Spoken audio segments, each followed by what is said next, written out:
Bonjour Chen Feder. Et merci de nous rejoindre. Vous êtes le porte-parole de l'ambassade d'Israël à Paris. Chen Feder, quelle conclusion tirez-vous de l'abstention américaine lundi au Conseil de sécurité de l'ONU concernant une résolution appelant à un cessez-le-feu immédiat dans la bande de Gaza et menant, je cite, un cessez-le-feu durable, tout en appelant également à la libération de l'ensemble des otages? Est-ce que c'est une déception? Est-ce que c'est une trahison américaine? C'est pas une trahison, mais c'est très clair pour Israël que c'est pas une décision que le pays peut accepter. Et c'est très important de dire que cette décision est très très problématique parce que il n'y a pas un lien direct entre cet appel de cessez-le-feu et la libération d'otages. Ce qui avait été fait lors de la résolution américaine proposée vendredi, qui avait été rejetée par le veto chinois et russe, qui liait les deux. Exactement. Alors, pour cette résolution de cette semaine, cette résolution vraiment serve l'agenda de Hamas.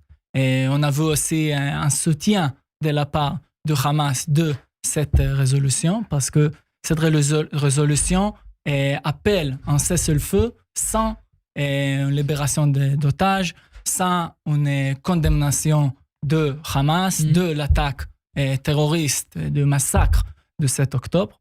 Et exactement pour ça, c'est très problématique cette résolution qui a été prise cette semaine. Est-ce que ça peut avoir pour conséquence de retarder, repousser, voire suspendre les discussions en vue de la libération d'otages qui sont menées depuis quelques semaines et qui se maintiennent à Doha, au Qatar? C'est possible. On a vu juste un jour après cette résolution que Hamas a pris une position plus forte.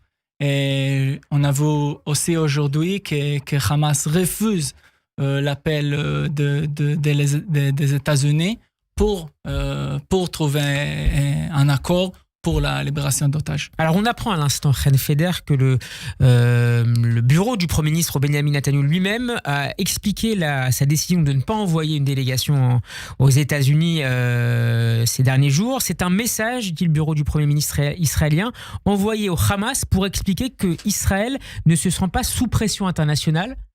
C'est la position qui sera maintenue dans les prochaines semaines face à Washington notamment? Cette position est très claire parce que Israël ne peut pas accepter un cessez-le-feu sans la libération d'otages. Et on a dit ça depuis le début de la guerre. Ça veut dire... Donc il y aura une incursion terrestre à Rafah?